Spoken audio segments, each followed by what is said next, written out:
selección de canciones fue muy adecuada, fue diseñada por Dios. Porque hoy yo voy a hablar acerca de fe radical en Dios en medio de un mundo de oscuridad.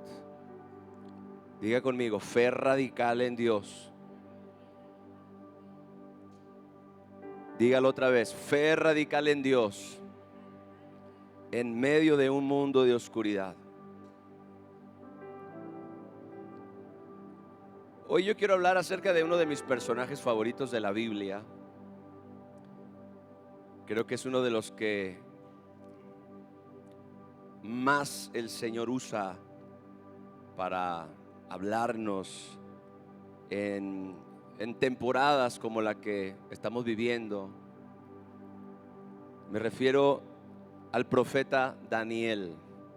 Hoy vamos a leer, a estudiar, a aprender y a recibir una impartición a través de la vida de este hombre de Dios, el profeta Daniel. Quiero que me acompañe, por favor, al libro de Daniel, capítulo 1, versos 1 al 21. Vamos a leer un poco el contexto de la historia de Daniel. Daniel es uno de los libros más fascinantes de toda la Biblia. La segunda mitad del libro se dice que es el Apocalipsis del Antiguo Testamento. Tiene una conexión profética con el libro de Apocalipsis muy poderosa. Diga conmigo, Espíritu Santo, háblame. Quiero oír tu voz. Tengo un corazón dispuesto para recibir lo que tú tienes para mí. Ayúdame a comprender lo que tú quieres enseñarme hoy. Que tenga una disposición de aprender, de recibir. En el nombre de Jesús. En el año tercero del reinado de Joacim, rey de Judá, vino Nabucodonosor, rey de Babilonia, a Jerusalén y la sitió. La sitió la rodeó de ejércitos de manera que estuviera completamente rodeada, obstruida, sin manera de salir. Y el Señor, mire esto, Dios entregó en sus manos a Joacim, rey de Judá, y parte de los utensilios de la casa de Dios, y los trajo a tierra de Sinar, a la casa de su Dios, con D minúscula, y colocó los utensilios en la casa del tesoro de su Dios. Y dijo el rey a Aspenaz, jefe de sus eunucos, que trajese de los hijos de Israel, del linaje real de los príncipes, no eran cualquier persona, muchachos en quienes no hubiese tacha alguna, de buen parecer, enseñados en toda sabiduría, sabios en ciencia y de buen entendimiento, e idóneos para estar en el palacio del rey, y que les enseñase las letras y la lengua de los caldeos. Esta frase es importante, que les enseñase las letras y la lengua de los caldeos. Y le señaló el rey ración para cada día de la provisión de la comida del rey y del vino que él bebía, y que los criase, los educase 3 años, para que al fin de ellos se presentasen delante del rey. Entre estos estaban Daniel, Ananías, Misael y Azarías. Recuerde bien sus nombres, apréndaselos por favor, para que deje de llamar a los 3 amigos de Daniel Sadrach, Mesach y Abednego, porque así no se llamaban. Y vamos a entender algo bien importante hoy acerca de eso. Sus nombres eran Daniel, Ananías, Misael y Azarías, de los hijos de Judá. A estos el jefe de los eunucos puso nombres, les cambió el nombre. A Daniel le puso Belsasar, a Ananías Sadrach, a Misael Mesach y a Azarías Abednego. Y Daniel, escuche esto, determinante, propuso en su corazón no contaminarse con la porción de la comida del rey. Y alguien pudiera preguntarse, pero ¿quién no va a querer comer la comida que se le sirve a un rey. ¿Quién no quisiera comer el tipo de alimento que se le da a un rey?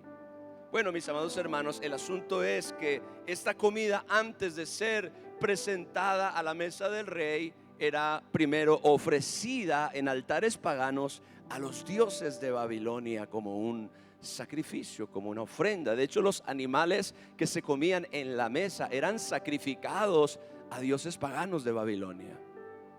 Y eso, mis hermanos, estaba prohibido por Dios a la nación de Israel. Ellos no podían comer ningún tipo de alimento que hubiera sido sacrificado a los ídolos. Se tenían que guardar de ese tipo de contaminación. Así que Daniel, verso 8, propuso en su corazón no contaminarse con la porción de la comida del rey ni con el vino que él bebía, y pidió por tanto al jefe de los eunucos que no se le obligase a contaminarse. Y puso Dios a Daniel en gracia y en buena voluntad con el jefe de los eunucos. Y dijo el jefe de los eunucos a Daniel: temo a mi señor el rey, que señaló vuestra comida y vuestra bebida, puesto luego que él vea vuestros rostros más pálidos que los de los muchachos que son semejantes a vosotros, condenaréis para con el rey mi cabeza. Entonces dijo Daniel al Melzar, que estaba puesto por jefe de los eunucos sobre Daniel, Ananías, Misael y Azarías: te ruego que hagas la prueba con tus siervos por 10 días y nos den legumbres a comer y agua para beber. Y compara luego nuestros rostros con los rostros de los muchachos que comen de la ración de la comida del rey, y haz después con tus siervos según veas. Consintió pues. De hecho, estos muchachos con quienes ellos están comparando son otros judíos que habían venido con ellos también en el cautiverio. Eran jóvenes que también estaban acostumbrados a la dieta judía, que no tomaron la decisión de no comer ese tipo de alimento. Ellos comieron el alimento. Dice, compara, verso 13, luego nuestros rostros con los rostros de los muchachos que comen de la ración de la comida del rey, haz después con tus siervos según veas. Y consintió pues con ellos en esto, y probó con ellos 10 días. Y al cabo de los 10 días pareció el rostro de ellos mejor y más robusto que el de los otros muchachos que comían de la porción de la comida del rey. Aquellos judíos que comenzaron a comer de la comida sacrificada a los ídolos en el lapso de 10 días se veían demacrados. Probablemente se veían un poco enfermos, quizá hasta con algo de diarrea, qué sé yo. Dice, al cabo de los 10 días pareció el rostro de ellos mejor y más robusto que el de los otros muchachos que comían de la porción de la comida del rey. Así pues, Melzar se llevaba la porción de la comida de ellos y el vino que habían de beber, y les daba legumbres. Ahora, verso 17. A estos 4 muchachos Dios les dio conocimiento e inteligencia en todas las letras y ciencias, y Daniel tuvo entendimiento en toda visión y sueños. Pasados pues los días, al fin de los cuales había dicho el rey que los trajesen, el jefe de los eunucos los trajo delante de Nabucodonosor. Y el rey habló con ellos, y no fueron hallados entre todos ellos otros como Daniel, Ananías, Misael y Azarías. Así pues estuvieron delante del rey, y en todo asunto de sabiduría e inteligencia que el rey les consultó, los halló 10 veces mejores. Diga conmigo, 10 veces mejores. Dígalo fuerte, 10 veces mejores.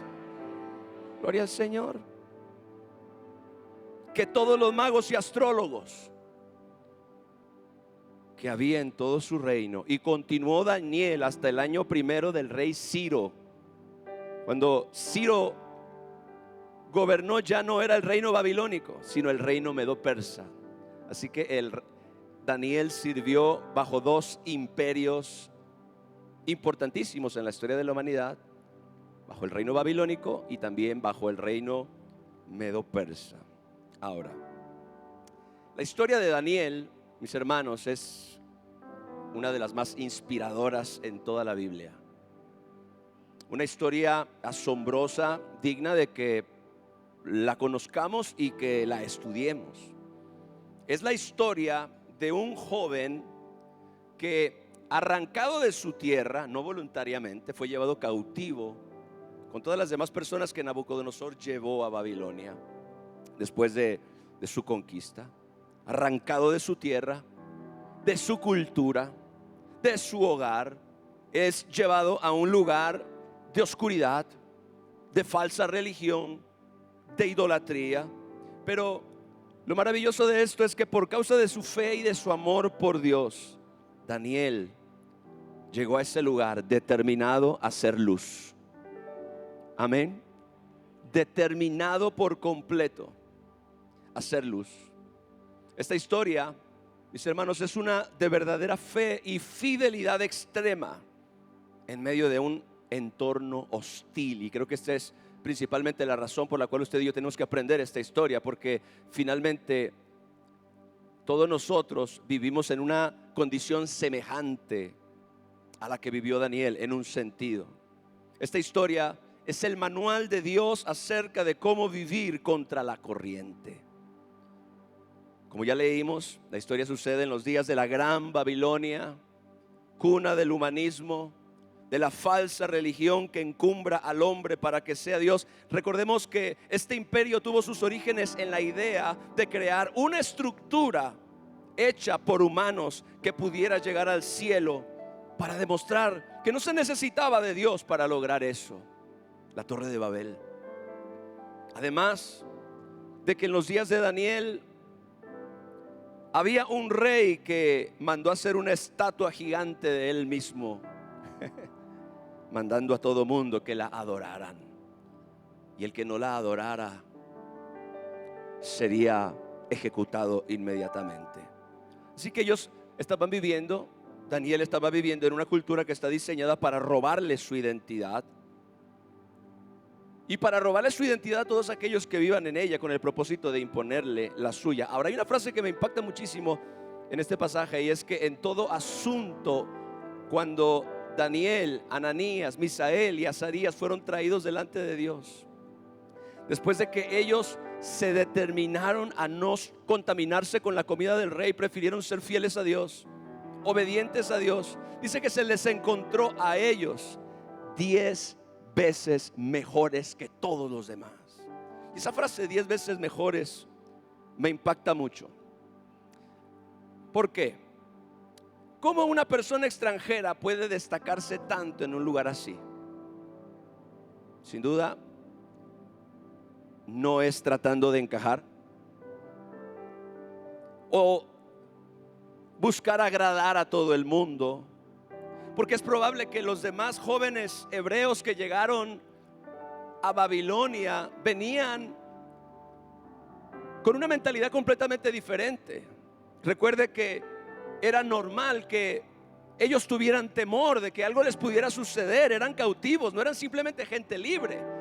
Habían sido sacados de sus casas, de sus familias, de su nación, de su ciudad, y habían sido llevados cautivos a Babilonia. Así que la mayoría de los jóvenes que iban en ese grupo tenían miedo de que algo malo les pudiera suceder. Así que es muy probable que la mayoría de estos jóvenes hubieran tomado la decisión de simplemente ir con la corriente para evitar el conflicto, para evitar la confrontación, para evitar el problema. Pero Daniel, Ananías, Misael y Azarías fueron personas que decidieron no ir contra la corriente, no trataron de encajar, tampoco buscaron agradar a todo el mundo. Hoy en día, mis amados hermanos, muchos creyentes comprometen sus convicciones cristianas con el objetivo de ¿qué? De ser aceptados por esta sociedad, por esta cultura. Muchos cristianos quieren agradar a la cultura que mató en una cruz a su Salvador. Quieren congraciarse con la cultura que llevó a Jesús a morir en una cruz.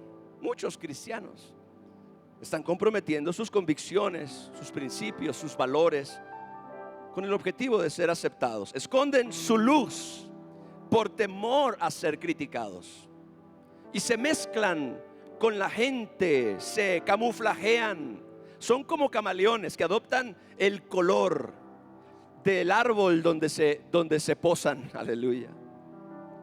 Se mezclan con la gente y la cultura de su entorno sin revelar su verdadera identidad como hijos de Dios. Daniel hizo lo opuesto, hizo todo lo opuesto. Se determinó a no dejarse contaminar por la cultura humanista y hedonista en la que vivía. Y en vez de tener miedo o sentirse avergonzado por estar en un lugar así, tomó la decisión de ser fiel a Dios y mantener su integridad, mantener su testimonio. Y esta decisión, lejos de lo que mucha gente cree, fue la que le hizo destacar sobre todos los demás en el reino. Usted no escucha que se mencione ningún otro nombre entre estos jóvenes que fueron llevados cautivos a Babilonia, sino solamente el nombre de Daniel y sus 3 amigos hebreos. Usted no escucha que ninguno de los que quiso encajar destacó. Usted no escucha que ninguno de los que quiso agradar a la gente brilló por encima de los demás. Ninguno de ellos. Y a veces eso es lo que muchas personas intentan. Si quizás encajo, si quizás agrado a las personas que no piensan como yo, eso me puede ayudar a mí a subir algunos peldaños en la escalera del éxito en la vida. Mis hermanos, no es así. Gloria al Señor. Fue la decisión de Daniel de mantenerse fiel a Dios, de mantener su integridad.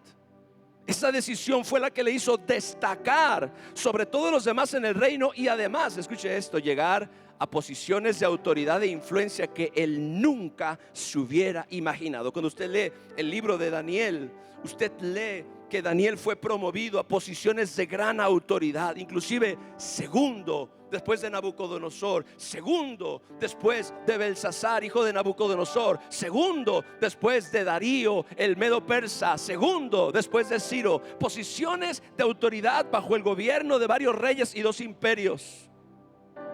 Todo por determinarse a ser fiel en medio de una cultura anti Dios. De eso, mis hermanos, yo quiero hablar hoy. La necesidad de tener una fe radical en medio de un ambiente, de una cultura de oscuridad. Ahora, algo que me impactó mucho acerca de Daniel y sus amigos, además de los demás varones hebreos, cuando llegaron a Babilonia, inmediatamente fueron sometidos a un proceso de babilonización. Los querían babilonizar. ¿Cómo hicieron eso? O sea, inmediatamente que llegaron a Babilonia, comenzaron a trabajar no en su formación, sino en su deformación. Como está de moda la palabra hoy, en su deconstrucción. Vamos a deconstruir el cristianismo. Ahora están saliendo con esa cosa. Voy a deconstruir mi fe para construirla como debe ser. No. Este proceso de babilonización, esa palabra se me hizo interesante, atacaba los pilares fundamentales de su identidad hebrea. Yo quiero que usted vea esto. Por ejemplo, lo primero que nosotros notamos cuando Daniel y sus amigos hebreos llegan a Babilonia es que les cambian el nombre. Lo primero es que les cambian el nombre. Nombres hebreos por nombres babilónicos. ¿Sabe qué significa Daniel? Todos los nombres que terminan con él en hebreo es Dios. Daniel, Miguel, Samuel, todos los nombres que terminan con él están relacionados con Dios. Él es Dios en hebreo. Así que Daniel significa Dios es mi juez. Pero él fue nombrado ahora, cuando llegó a Babilonia, como Belsasar, que hacía referencia al dios Bel de Nabucodonosor, una variante del dios Baal de Canaán. Así que a Daniel, cuyo nombre significaba Dios es mi juez, se le llamó Belsasar, en referencia al dios de Nabucodonosor. Ahora, a los otros 3 varones, a Ananías significa Yahvé es misericordioso, aleluya. Pero se le puso el nombre Sadrach, que significa el mandato de Acú, un dios de la luna. A Misael, cuyo nombre significa ¿quién es como mi Dios? Se le cambió el nombre a Mesac, que significa ¿quién es lo que Acú es? El Dios de la luna. Y a Azarías, cuyo nombre significa Yahvé ha ayudado, se le cambió el nombre por Abed-Nego, que significa servidor de Nebo, que era el Dios de la sabiduría de Babilonia.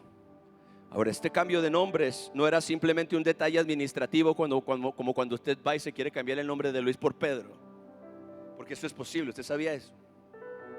Usted se puede cambiar el nombre, claro, hay un proceso legal para eso, pero este cambio de nombres no era simplemente un detalle administrativo, sino representaba, escuche esto, un intento sistemático de, número uno, reorientar su identidad religiosa. O sea, al reemplazar las referencias al Dios hebreo, al Dios de Abraham, Isaac y de Jacob, con referencia a deidades babilónicas, los funcionarios intentaban transferir su lealtad espiritual, la lealtad espiritual de los jóvenes hebreos, hacia los dioses de Babilonia, el imperio al que estaban siendo trasladados. Este cambio también representaba un intento de borrar su herencia cultural. Los nombres hebreos los conectaban con su historia, con su comunidad, con su fe, con sus tradiciones, pero los nuevos nombres buscaban borrar esas conexiones y sumergirlos completamente en la cultura babilónica. Y usted pudiera decir: pastor, pero entonces ¿por qué Nabucodonosor escogió jóvenes preparados, cultos, entrenados, sabios? No era porque él quería aprovechar el conocimiento de ellos, sino lo que él quería era demostrar que a jóvenes preparados se les podía cambiar la identidad. Él no estaba tratando de hacer útil el conocimiento que ellos tenían acerca de su cultura y de su Dios para aprovecharlo en su imperio y en su gobierno. No, lo que él quería era demostrar que una persona con valores firmes podía ser cambiada en su lealtad del Dios verdadero a los dioses de la cultura. Este cambio de nombres también era un intento de establecer una nueva lealtad. Los nombres que hacían referencia a dioses babilónicos implicaban que ahora estaban bajo la protección o autoridad de estas deidades en lugar del Dios de Israel. Y por tanto, el cambio de nombres buscaba completar su asimilación en la cultura, porque junto con la educación babilónica, la dieta real, que usted sabe que era comida sacrificada a ídolos, y otros cambios, los nuevos nombres formaban parte de una estrategia integral de asimilación cultural. Ellos querían volverlos completamente a la cultura de Babilonia. Ahora, ¿cuál era el segundo objetivo por el cual ellos comenzaron a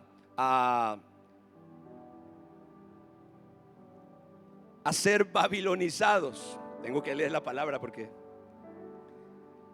reeducarlos culturalmente. Además del cambio de nombre, la Biblia dice que se les comenzó a enseñar o se mandó que durante 3 años ellos fueran instruidos, Daniel 1:4, en las letras y la lengua de los caldeos. Así que junto con la educación babilónica, la dieta real y otros cambios, los nuevos nombres formaban parte de una estrategia integral de asimilación cultural. Eso ya lo dije. Pero el propósito era reeducarlos culturalmente. Durante 3 años fueron instruidos en el idioma babilónico. Escuche, en la literatura y la mitología pagana, en las ciencias astrológicas y adivinatorias de los babilonios, y en los protocolos y costumbres de la corte. Así que esto era como una inmersión educativa que pretendía reconstruir la cosmovisión de estos jóvenes desde sus cimientos. También dice la Biblia que se le asignaron alimentos y vino de la mesa del rey, Daniel 1:5. Ellos querían transformar sus hábitos. Estos alimentos consagrados a ídolos eran la dieta que Nabucodonosor había destinado para estos jóvenes, con el propósito de crear dependencia y sumisión al monarca babilónico. Si quieres comer bien, tienes que comer de mi comida. Lo siguiente es, gloria al Señor, transformar la identidad de estos jóvenes hebreos. Ahora, algo que de repente hace algunos años atrás me llamó mucho la atención es el hecho de que como iglesia nosotros nos acostumbramos a llamar a los amigos de Daniel por el nombre que les puso Nabucodonosor. Y usted puede escuchar un montón de prédicas hablar acerca de ellos. Usted siempre va a oír que dicen Sadrach, Mesach y Abednego, en vez de Ananías, Misael y Azarías. Es como si usted le llamara a tres jóvenes que se convirtieron del mundo y del pecado y se vinieron a la iglesia y los siguiera llamando por el nombre que le puso el mundo: el miedos, el depre y el lujurias.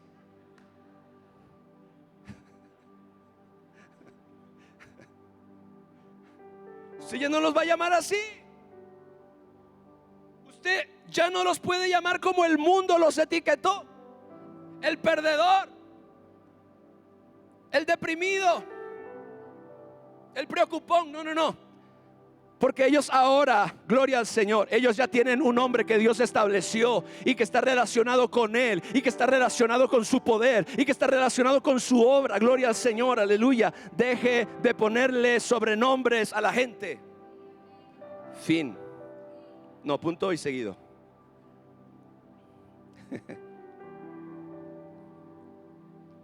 Ahora, es importante comprender cuáles eran los valores centrales de Daniel para aprender. Había valores centrales en su vida que modelaban todo: sus decisiones, sus acciones, todo absolutamente.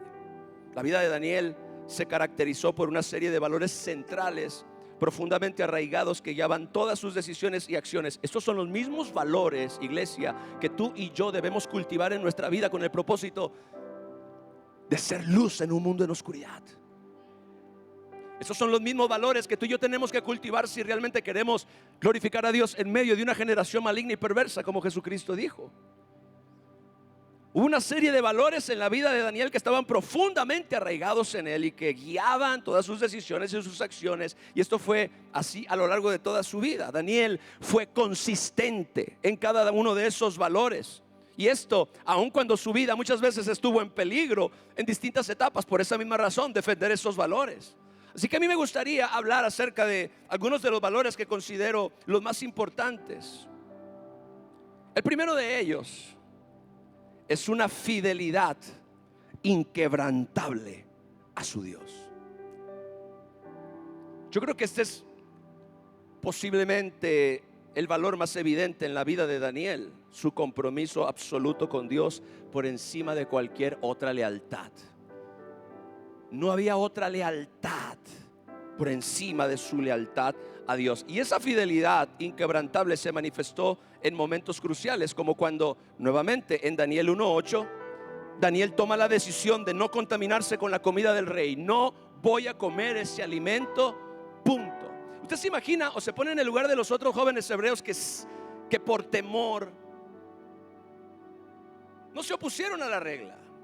Si me opongo a comer esa comida, probablemente me van a matar. Bueno, a Daniel no le importó. Yo no voy a comer comida sacrificada a los ídolos, porque eso es ir en contra de mis principios y mis convicciones como judío o como cristianos ahora nosotros. Ahora, esta fidelidad también se manifestó, por ejemplo, en Daniel 6:10. Usted conoce la historia. Su persistencia en la oración aun cuando fue declarada ilegal. Él vivió un tiempo donde la oración, mis amados hermanos, fue declarada ilegal en Babilonia. Dice: cuando Daniel supo que el edicto había sido firmado, entró en su casa y, abiertas las ventanas de su cámara que daban hacia Jerusalén, se arrodillaba 3 veces al día y oraba y daba gracias delante de su Dios como lo solía hacer antes. Su fidelidad inquebrantable se manifestó en este momento cuando él persistió en su vida de oración, aun cuando eso fue declarado ilegal. Hay países, amados hermanos, donde el cristianismo es ilegal, especialmente países comunistas. Pero ¿qué pasaría, amada iglesia, si en un futuro no muy lejano se declarara ilegal reunirnos como iglesia. Usted dice, eso no puede pasar, que no puede pasar. Ya nos cerraron la iglesia año y medio durante la pandemia. Yo dije que no voy a volver a caer en ese juego. ¿Qué pasaría si se declarara la lectura bíblica ilegal? Bueno, a alguna gente no le afecta porque no la lee, pero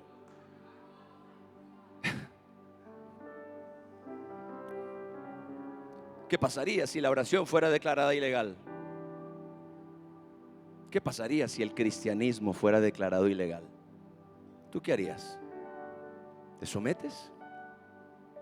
¿O te paras firme? Como Daniel.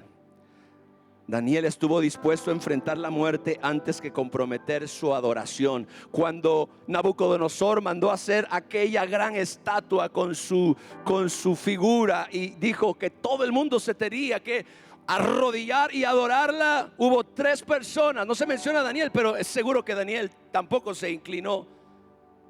Pero Ananías, Misael y Azarías no se arrodillaron, y por esa razón fueron echados en un horno de fuego ardiente. Y usted conoce la historia, Dios los rescató de eso. Esta lealtad primaria a Dios no era simplemente una convicción intelectual, sino una relación viva y personal que permeaba cada aspecto de la vida de Daniel. Para Daniel, Dios no era una teoría. Para Daniel, Dios no era una religión. Para Daniel, Dios era una presencia real y constante que merecía su máxima devoción. Gloria a Dios. Dale un fuerte aplauso a mi Dios.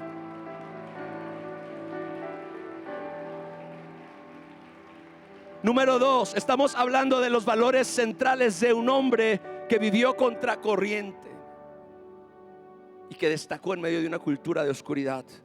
Su integridad, escuche bien, su integridad personal sin fisuras. Y esta es probablemente una de las cosas que más nos cuesta.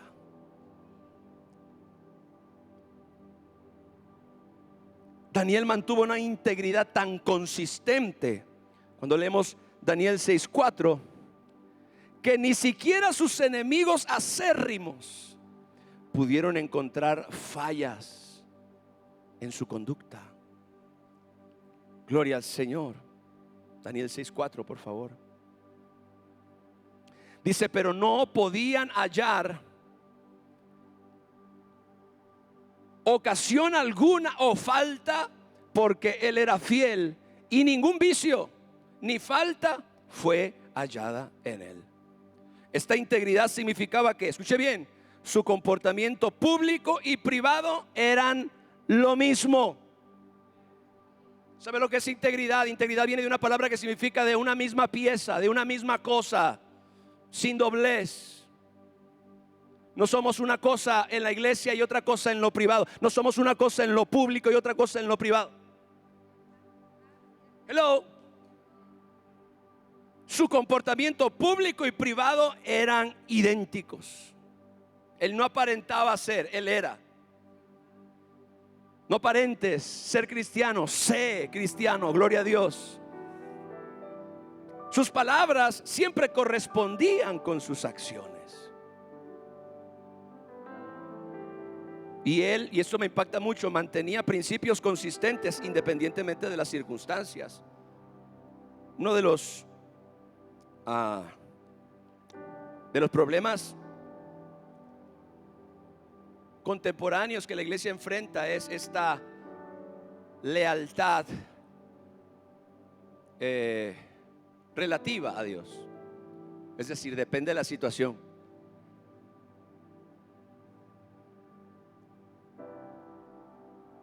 Hay veces que tú y yo obedecemos cuando es fácil, o cuando eso no representa ningún esfuerzo, o ningún sacrificio, o ningún riesgo. Eso es algo que me impacta mucho de la vida de Daniel, y todos deberíamos recibir y aprender. Él mantenía principios consistentes independientemente de las circunstancias. Él oraba, dice la Biblia, 3 veces al día, mañana, tarde y noche. Y cuando prohibieron la oración, él siguió orando mañana, tarde y noche, 3 días. Él no dijo, bueno, hay que ser sabios. Ay, Padre Santo, esa palabra cómo se ha convertido en la excusa de la mediocridad moral de la iglesia.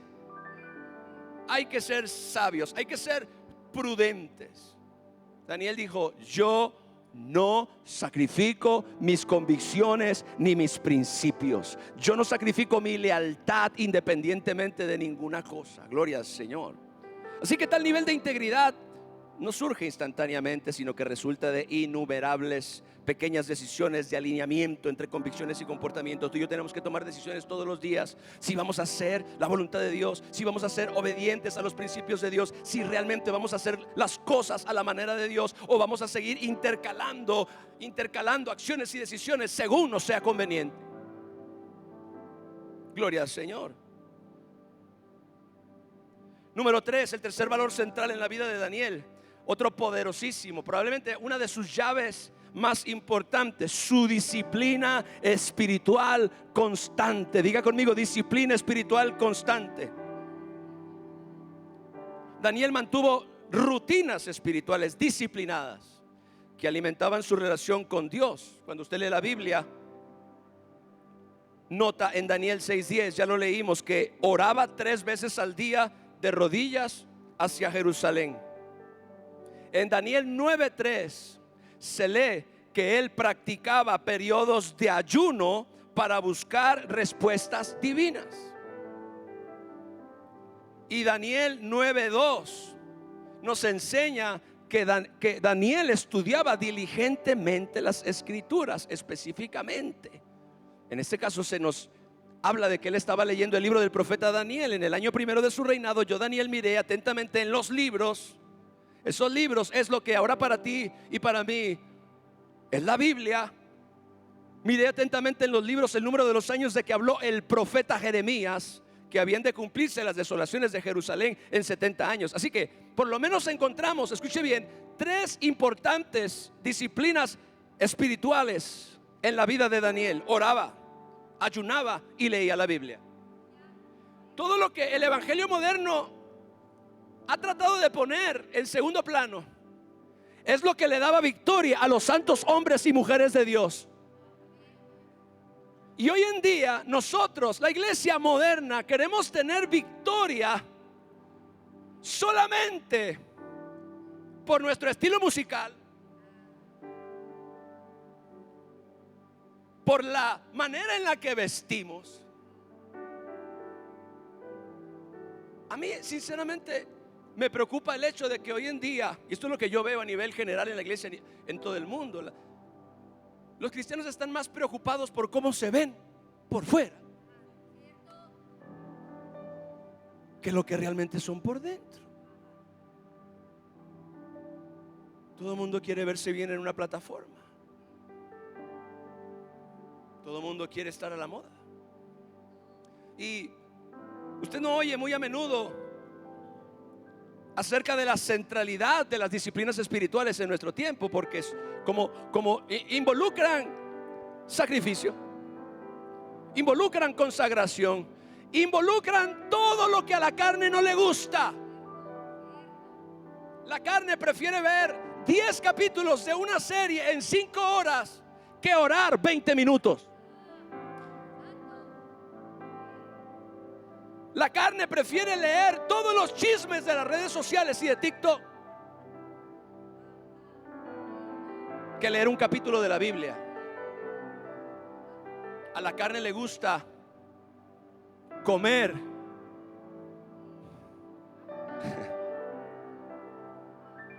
entre más dulce, entre más grasa, entre más calorías, más sabor. Grasa, sinónimo de sabor, dicen los chefs. Dulce, sabor. Calorías, sabor. Pero no podemos ayunar ni mediodía, una vez a la semana. Pudiéramos parar sin comer 3 horas en un buffet, pero no pudiéramos ayunar 6 horas una mañana, un día a la semana. Ahora, ay, el pastor ahora me está sonando legalista. Usted está siendo educado en Babilonia y se le está notando.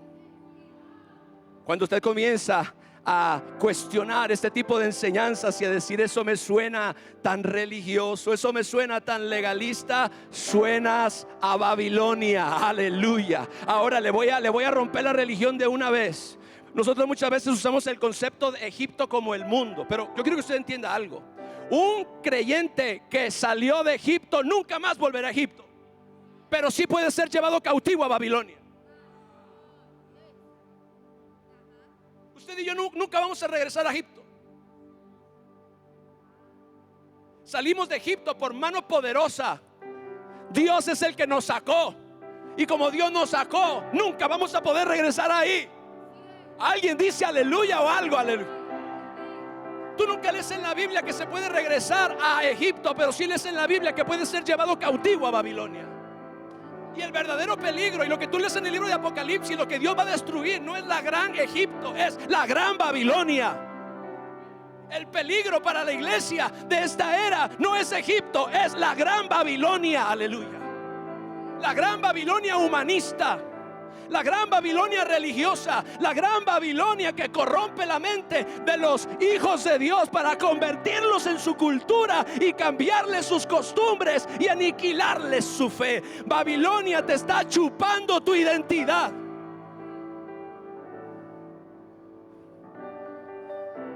¿Suena radical? Sí, lo es. Y así debe ser. Porque mi Biblia dice acerca de Babilonia: salgan de en medio de ellos para que no participen de su castigo. Salid de en medio de ellos, dice el Señor. Y cuando está hablando de eso se refiere a Babilonia. Eso me cayó hoy en la mañana. ¿Y sabe cómo me cayó? Orando, gloria a Dios.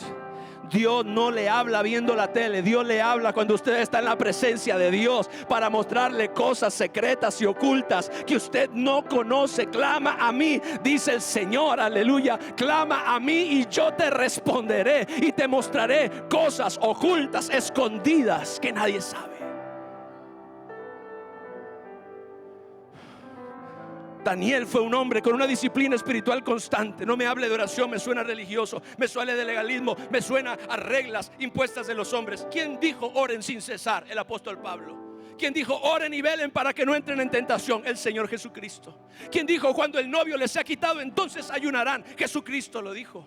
Escudriñen las escrituras porque ellas dan cuenta del reino de Dios. ¿Quién dijo eso? El Señor Jesucristo. No lo dijo ningún legalista, no lo dijo ningún pastor de la iglesia apostólica, no lo dijo ningún bautista. Lo dijo el Señor, Rey de gloria, Señor de señores y Rey de reyes. Y todo lo que Jesús dice, y todo lo que Jesús dice es importante para mí. Y todo lo que Jesús dice yo tengo que estar dispuesto a obedecer. Y todo lo que Jesús dice no es secundario, ni tercero, ni cuarto, es primero.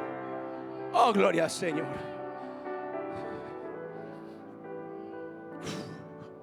¿Alguien siente la presencia de Dios en este lugar? Estas prácticas espirituales no eran para Daniel formalidades vacías, sino canales vitales que renovaban su perspectiva espiritual y fortalecían su determinación. Tú nunca vas a ser valiente en la fe si no pasas tiempo con Dios. Tú nunca vas a ser fuerte contra la tentación si no pasas tiempo con Dios.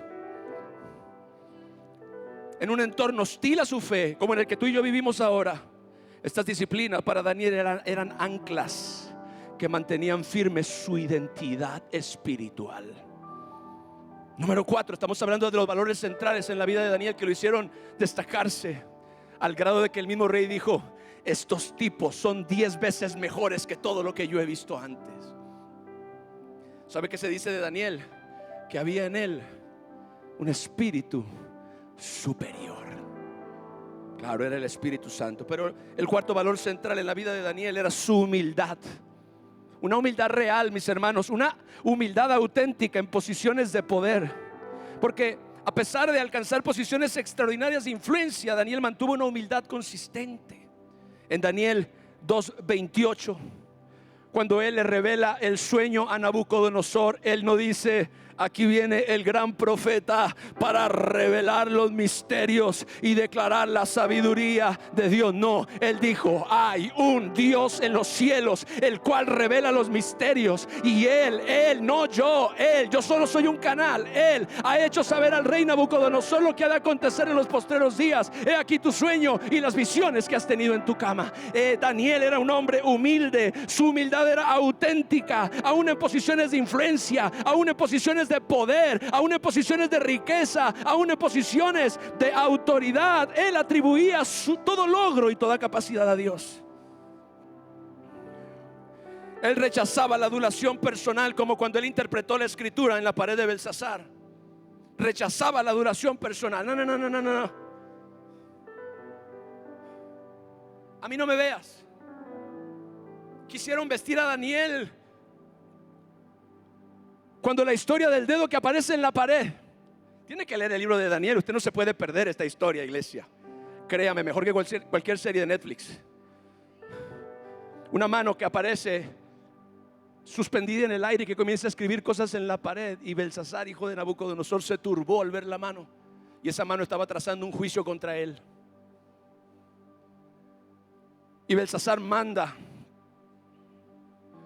a traer a los magos y a los sabios para que le explicaran lo que el dedo estaba escribiendo en la pared. Y entonces dice la Biblia: entonces de su presencia fue enviada la mano. Daniel está interpretando a Belsasar lo que la mano escribió. Entonces de su presencia fue enviada la mano que trazó esta escritura. Y en la escritura que trazó es Mene, Mene, Tekel, Uparsin. Era un lenguaje no humano. Escuche bien. Esto no era algo que otra persona en otra nación pudiera reconocer. Esto no era un lenguaje desconocido para los babilonios, pero conocido para otra nación. No. Esto era un lenguaje celestial que solo podía ser interpretado por una persona que tuviera una conexión con Dios y que Dios mismo se lo revelara. Mene, Mene, Tekel, Uparsin fue lo que la escritura trazó en la pared. Y esta es la interpretación del asunto. Y Daniel le dice a Belsasar: Mene, contó Dios tu reino y le ha puesto fin. Tekel, pesado has sido en balanza y fuiste hallado falto. Pérez, tu reino ha sido roto y dado a los medos y a los persas. Entonces mandó Belsasar a vestir a Daniel de púrpura y a poner en su cuello un collar de oro y a proclamar que él era el tercer señor del reino. La misma noche fue muerto Belsasar, rey de los caldeos, y Darío de Media tomó el reino siendo de 62 años. Uno de los eventos más famosos de toda la historia de la humanidad sucedió esa noche. El imperio medo-persa conquistó Babilonia.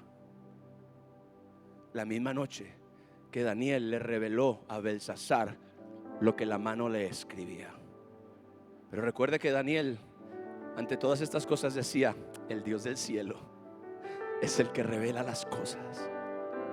Es el que revela los asuntos, el que revela los misterios. Una humildad auténtica lo mantenía abierto a la guía divina, incluso cuando era el consejero principal de reyes. Se convirtió en el consejero real de algunos de los reyes más importantes de toda la historia de la humanidad. Y alguien argumenta: pastor, ¿y por qué no encontramos registros de Daniel en la historia moderna? ¿Usted cree que Satanás iba a dejar eso ahí?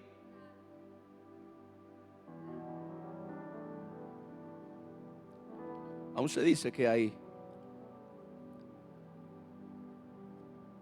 muchas pruebas acerca de la existencia de Daniel, pero esta humildad protegió a Daniel del orgullo que típicamente acompaña el poder y mantuvo abierto el canal de la comunicación con Dios. No era una humildad fingida, sino un genuino reconocimiento de su dependencia total a Dios.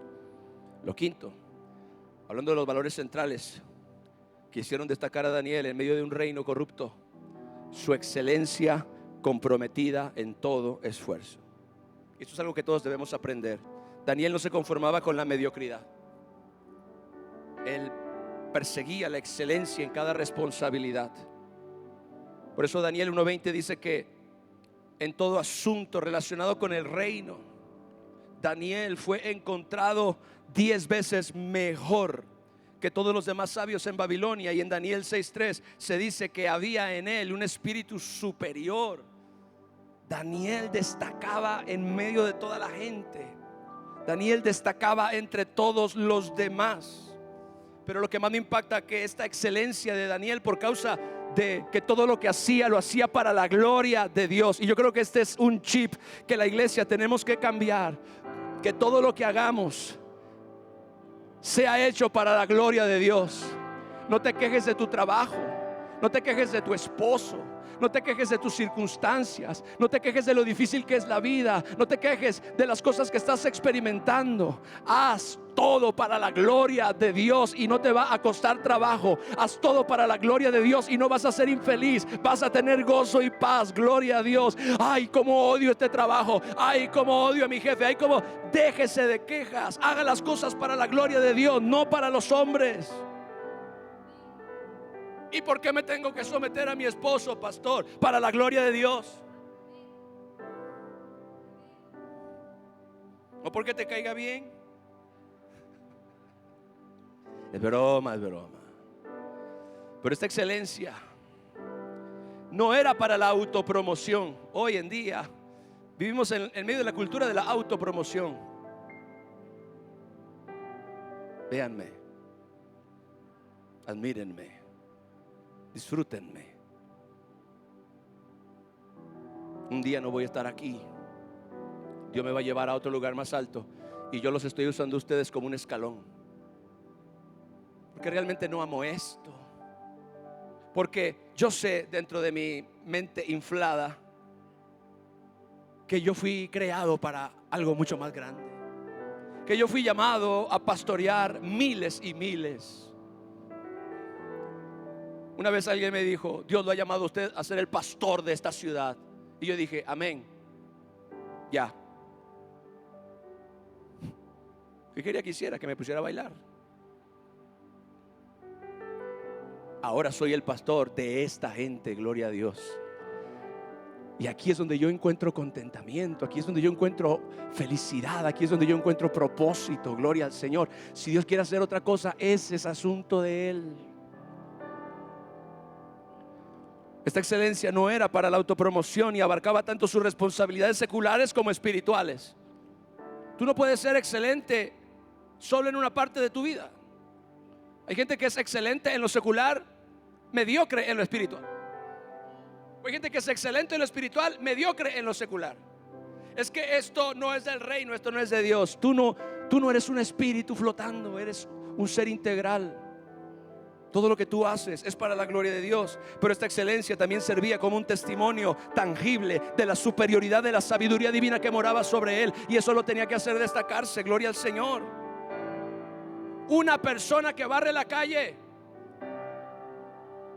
no barre. Una persona que barre la calle sin Dios no puede barrer la calle igual que una persona que tiene al Espíritu Santo morando dentro de ella. Que no es la misma acción. Sí es la misma acción, pero no es la misma actitud.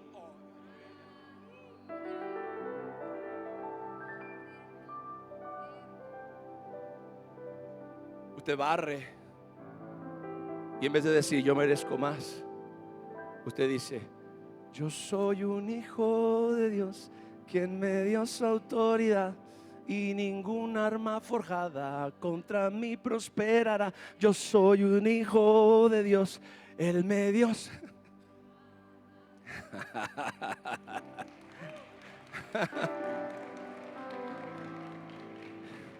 Y entonces cuando viene la otra persona que barre también como tú, pero no tiene a Dios, dice: ¿y a ti qué te pasa? ¿Por qué tan feliz? Yo siento un gozo en mi alma, gozo en mi alma, gozo en mi alma y en mi ser. Son como ríos de agua viva, ríos de agua viva, ríos de agua viva en mi ser.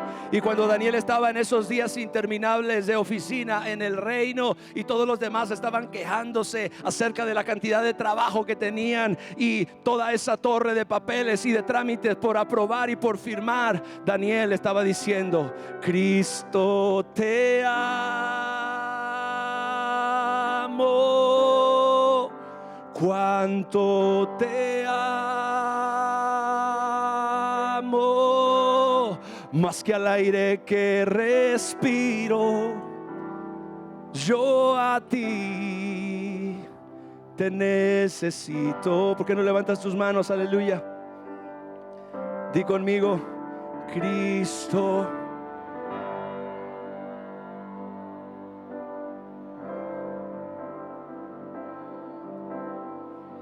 Cuando estás lavando el carro,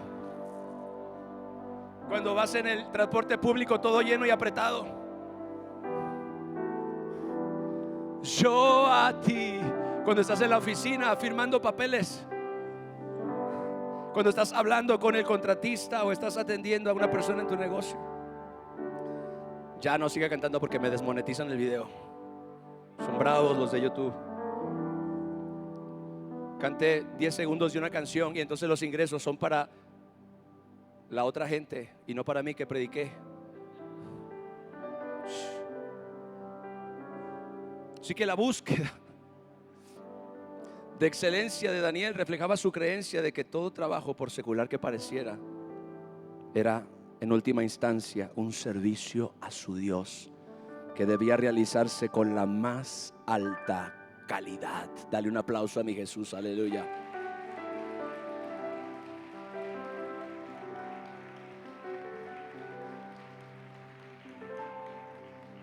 Créeme, si tú cocinas y lo haces de mala gana, ni sabe bueno el guiso.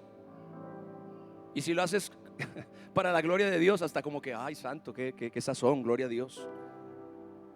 Número 6, vamos casi terminando. Los valores centrales de Daniel. Y yo creo que nos hace falta a todos. Valentía moral ante un sistema secular. Daniel demostró un valor extraordinario para defender sus convicciones frente a consecuencias potencialmente peligrosas. Daniel enfrentó presiones sociales, culturales, políticas, religiosas, sin comprometer sus creencias. Y esta valentía se manifestaba como determinar el establecer límites claros en su vida ante las demás personas. Por ejemplo, cuando rechazó la comida del rey, él estableció límites. Él dijo, esto yo no lo puedo hacer. En Daniel 4:27, disposición a enfrentar al poderoso Nabucodonosor con verdades difíciles. Todo el mundo le tenía miedo a Nabucodonosor, pero Daniel le hablaba la verdad. Por eso Nabucodonosor, usted sabe que Nabucodonosor se convirtió. Usted se va a sorprender cuando llegue al cielo y vea a Nabucodonosor ahí. De hecho, Nabucodonosor predicó: conviene que yo declare las señales y prodigios, las señales y milagros que el Señor ha hecho conmigo. Nabucodonosor al final de sus días dijo: no hay otro Dios como el Dios de Daniel. No hay otro Dios como este Dios. Créame, Nabucodonosor está ahí. Belsasar no. Su valentía no era imprudente tampoco, ni temeraria, sino reflexiva y fundamentada en la confianza en Dios. Daniel no buscaba el martirio, pero tampoco permitía que el miedo dictara sus decisiones. Él era valiente ante el sistema. Hoy en día muchos cristianos se achican ante la presión social. Usted ve muy a menudo cristianos en las redes sociales pidiendo disculpas por haber dicho algo que era verdad. Y número 7, una fe personal y relacional. La fe de Daniel, mis hermanos, no era un conjunto abstracto de creencias religiosas o una adhesión meramente cultural a las tradiciones hebreas. Él tenía una relación viva y personal con Dios. Por eso podemos ver claramente cómo en sus oraciones, especialmente en Daniel 9, cómo se dirige a Dios con familiaridad y con intimidad, utilizando términos como Señor, Dios grande y temible, que guardas el pacto y la misericordia. Esta dimensión de relación explica por qué Daniel mantuvo su fe incluso cuando fue separado del templo, de los sacrificios, de los sacerdotes y de todas las estructuras religiosas formales de Jerusalén. Daniel, la historia no lo cuenta, pero probablemente nunca regresó a Jerusalén. Nunca. Lo alejaron del templo, del sacerdocio, del culto, pero nunca pudieron separarlo de su Dios. Nunca pudieron separarlo de su fe. Él mantuvo su fe, incluso separado del templo, de los sacerdotes, de los sacrificios y de toda la cultura religiosa de Jerusalén. ¿Por qué? Porque, mis hermanos, su fe no dependía de soportes externos, sino de un vínculo personal con su Dios. La verdadera fe no es ir a la iglesia simplemente para cumplir con un requisito. La verdadera fe es una relación personal de amistad con Dios en nuestra vida privada. Apláudale a mi Jesús.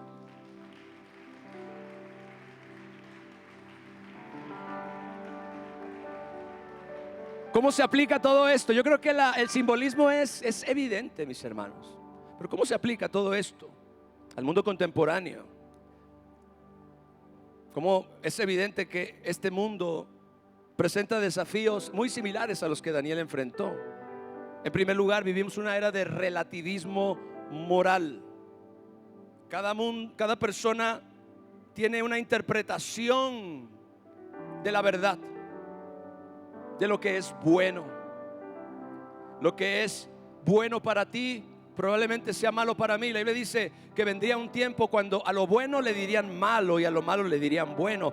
Esto sucede cuando no tenemos una brújula, cuando no tenemos un norte fijo que nos determine, que nos establezca cuál es la verdad, que no cambia, que no se interpreta de acuerdo a nuestra opinión. Vivimos en una era de relativismo moral, pero como Daniel podemos mantener principios morales absolutos en una sociedad que promueve el relativismo.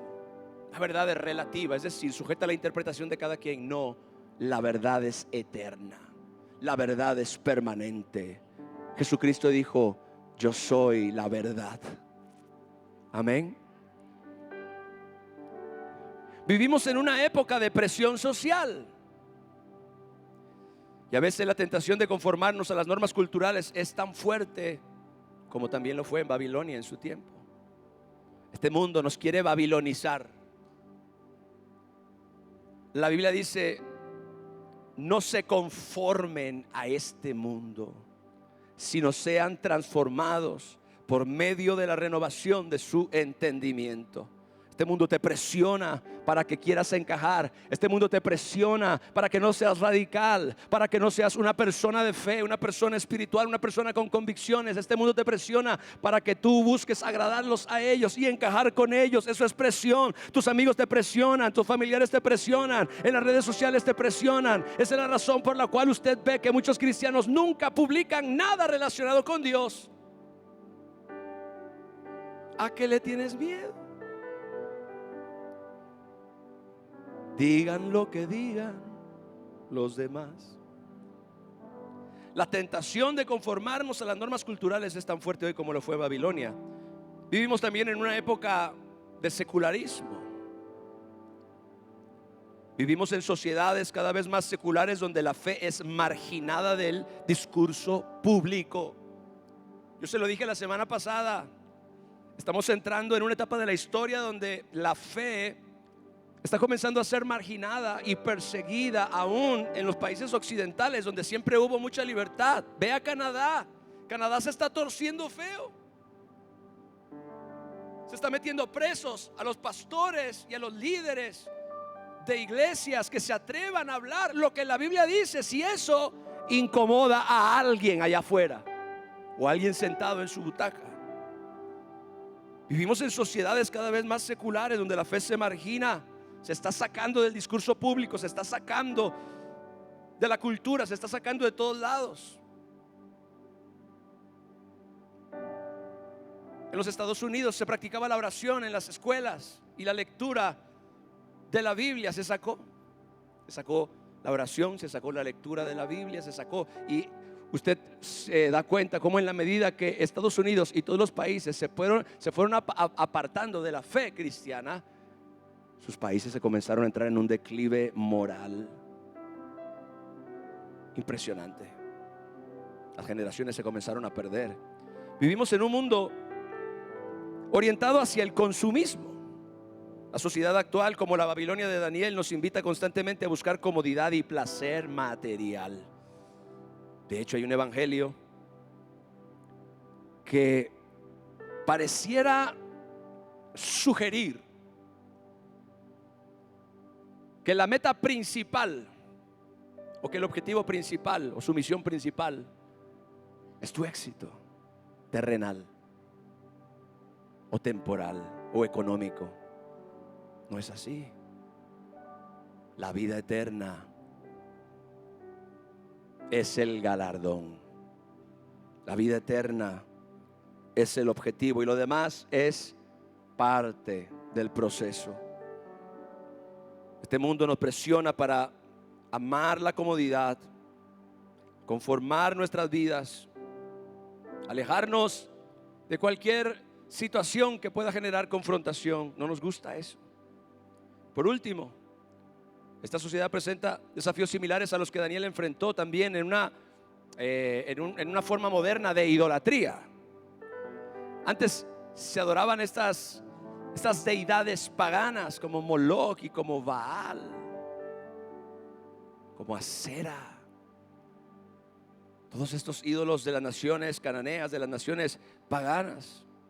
Y hoy, como no adoramos estatuas de oro, adoramos otro tipo de cosas, como la fama, el poder, el dinero, el estatus, la gente.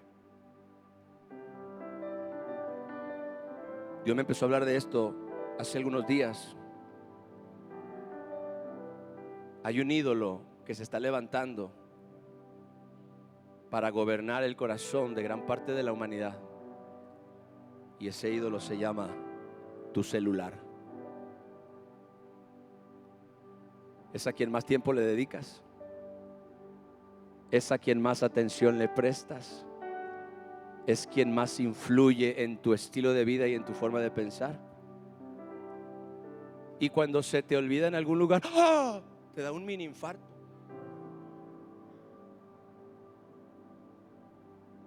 Eso no te pasa cuando ves el reloj y ves que ya vas a llegar tarde a la iglesia. ¡Ah! Ay, lo otro le da risa y esto no. ¿Le dolió? Hay una idolatría moderna. Gloria al Señor. Esto no está bien. Deberíamos de tener esa sensibilidad. Esto no es correcto. No debería estar haciendo esto. No debería de pensar eso. No debería de mirar esto. Esos pequeños sobresaltos deberían ser sensibilidad a lo malo, para apartarnos del mal. Gloria al Señor. Pero ese aparatito, yo comencé a orar: Señor, líbrame de toda idolatría a mi celular. Usted si quiere ore, si no, usted sabe. Cada quien sabe. La vida de Daniel, termino ya, nos enseña que es posible mantener la integridad espiritual mientras se participa constructivamente en la sociedad. No nos aislamos ni nos volvemos monjes tibetanos. El ejemplo de Daniel demuestra que podemos ser en el mundo, pero no del mundo. Diga, estamos en el mundo, como dijo Jesús, pero no somos del mundo. Jesús dijo, ustedes están en el mundo, pero no son del mundo. Gloria al Señor. Ejerciendo una influencia positiva sin comprometer nuestros valores fundamentales. Este espíritu superior en Daniel refleja la presencia del Espíritu Santo, que le dio discernimiento, valentía y sabiduría excepcional. Este mismo espíritu está disponible para todos los creyentes el día de hoy que buscan vivir con integridad en contextos desafiantes. Y ahora vamos a ver si usted tiene una fe radical en un ambiente complicado. Cuando en estos días de calor usted esté dispuesto a venir a la iglesia a oír la palabra de Dios, aunque sude. El año pasado alguna gente comenzó a faltar a la iglesia porque hacía mucho calor. y queremos ser como Daniel. Yo estoy preparándome porque en unas semanas voy a predicar a Chiapas y allá están a 43 grados. Gloria a Dios. Hace calor, diga gloria a Dios. Hace frío, gloria a Dios. Amén. Son climas simplemente, y no determinan mi fe, ni la gobiernan, ni mi determinación, ni nada. Porque si yo no puedo vencer esto, ¿qué me espera cuando aparezcan los días difíciles en el futuro? Vamos a levantar nuestras manos un momento. Oro al Señor que esta palabra haya sido, como dice la palabra de Dios, como un aguijón. Gloria a Dios, que penetra lo más profundo de su alma, de su corazón, para llevarnos no solamente a la reflexión, sino a la transformación. Dios y Padre, yo pido que el precioso Espíritu Santo descienda sobre una iglesia, Padre, que necesita ver tu gloria y tu poder una vez más. Una iglesia que necesita levantarse una vez más como un faro de luz que ilumina en medio de la oscuridad. Una iglesia valiente, una iglesia determinada, una iglesia comprometida que quiere ver esta tierra siendo llena con la gloria del Dios y Padre de nuestro Señor Jesucristo. Señor, ayúdame, dile al Espíritu Santo, ayúdame, Señor, a cultivar el espíritu de Daniel, la determinación, la fe, la fidelidad, la integridad, la valentía, la excelencia. Gloria al Señor, que este hombre de Dios tenía. Yo sé, Señor, que si tú dejaste registro de todas estas cosas, Padre, es porque tú querías enseñarnos a nosotros, creyentes, en esta última época de la iglesia, en este último tiempo de la humanidad.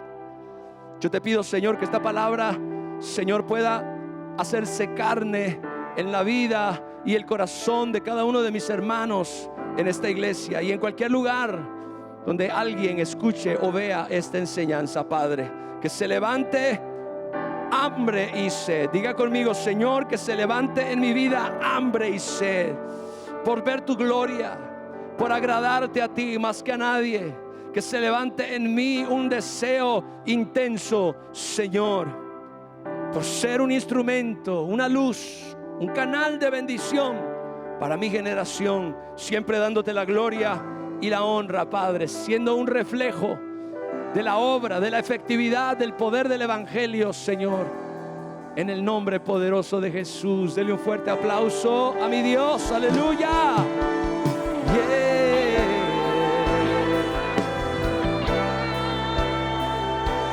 Te damos gloria, Señor. Apláudale, apláudale, apláudale.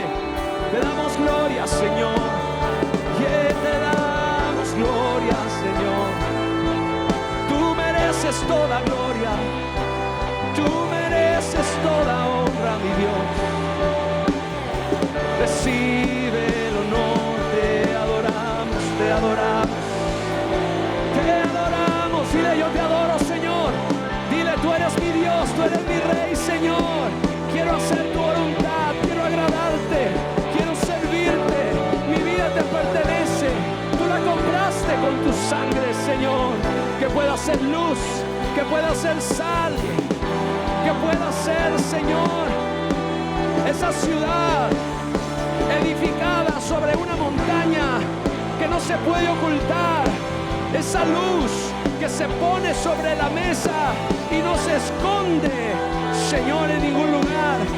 Que nos atrevamos a hacer luz en medio de la oscuridad, porque este mundo y esta generación necesitan conocer a Dios, no a una religión, sino al Todopoderoso,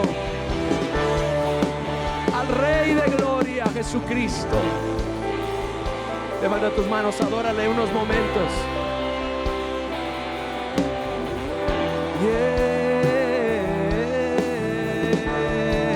Tú eres digno de adorar.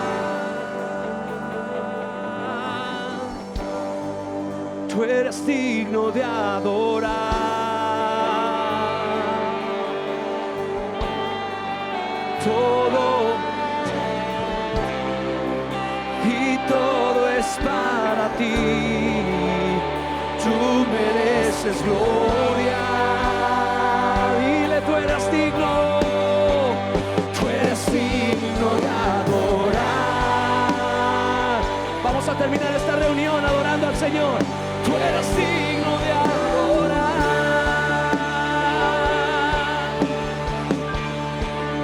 Todo fue hecho por ti y todo es para ti.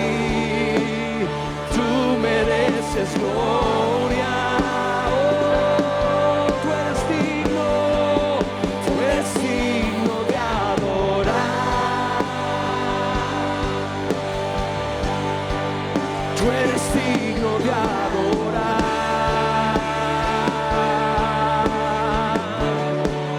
Todo fue hecho por ti y todo es para ti. Tú mereces gloria. ¿Cuántos creen que Jesús merece gloria? Aleluya. Levanta tus manos. Suban delante de día y noche, suba incienso delante de ti. El incienso es tu oración. Día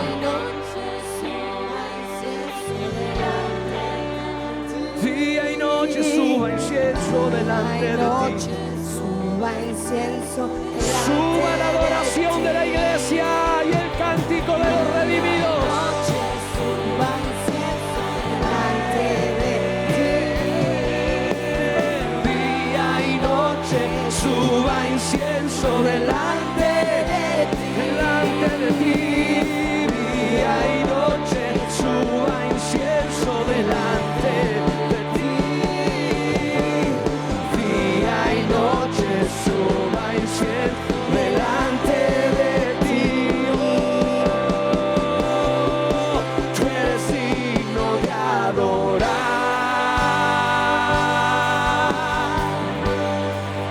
Tú eres digno de adorar.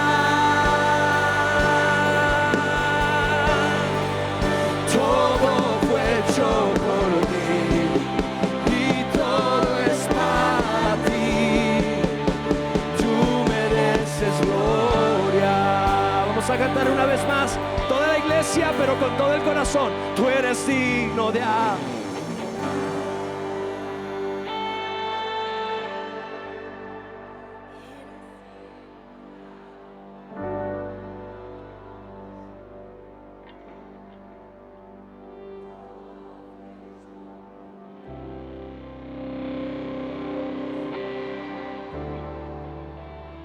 Tú mereces gloria.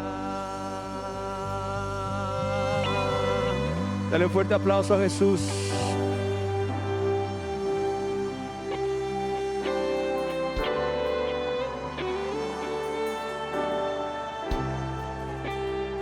Dios es bueno. Amén. Antes de despedirme yo y ceder la parte, quiero dar un aviso muy importante. Y por ahí, Mauricio, tengo una imagen. El mes de junio es mes de bautizos. Gloria al Señor. Amén. Si hay muchas personas que me han estado preguntando desde finales del año pasado: pastor, me quiero bautizar. Quiero hacer pública mi fe en Jesucristo delante de muchos testigos. Quiero identificarme con la muerte y con la resurrección de mi Señor y mi Salvador, lo que representa el bautizo. Quiero hacerlo ahora que estoy completamente consciente y seguro de mi decisión. Lo hago por determinación y lo hago por fe, con convicción. Anótese a partir de hoy, y me gustaría, Ana, si nos puedes apoyar hoy y coordinamos quién va a estar anotando. Le vamos a dar la fecha, es muy probablemente el último domingo de junio, ¿ok? Aquí en la iglesia, pero es importante que usted se registre. Usted se quiere bautizar, ahí en la parte de atrás al final con nuestra hermana Ana se anota: yo me quiero bautizar. y se anota ahí. Gloria al Señor. Y ya vamos a ir dándoles un poquito más de detalles en las próximas semanas, pero en junio hay bautizos. Gloria a Dios. Como dice la palabra, el que crea y sea bautizado será salvo. Eso es lo que mi Biblia dice. Les amo mucho. La paz de Dios sea sobre cada uno de ustedes. Que el que comenzó en ustedes la buena obra la perfeccione hasta el día de Jesucristo. Que Dios cultive en cada uno de nosotros el espíritu de Daniel, para que nos levantemos para hacer luz en medio de una generación de oscuridad. Padre, a ti sea la gloria y a ti sea la honra. Amén y amén. Les amo. Excelente semana. Feliz domingo. Bendiciones.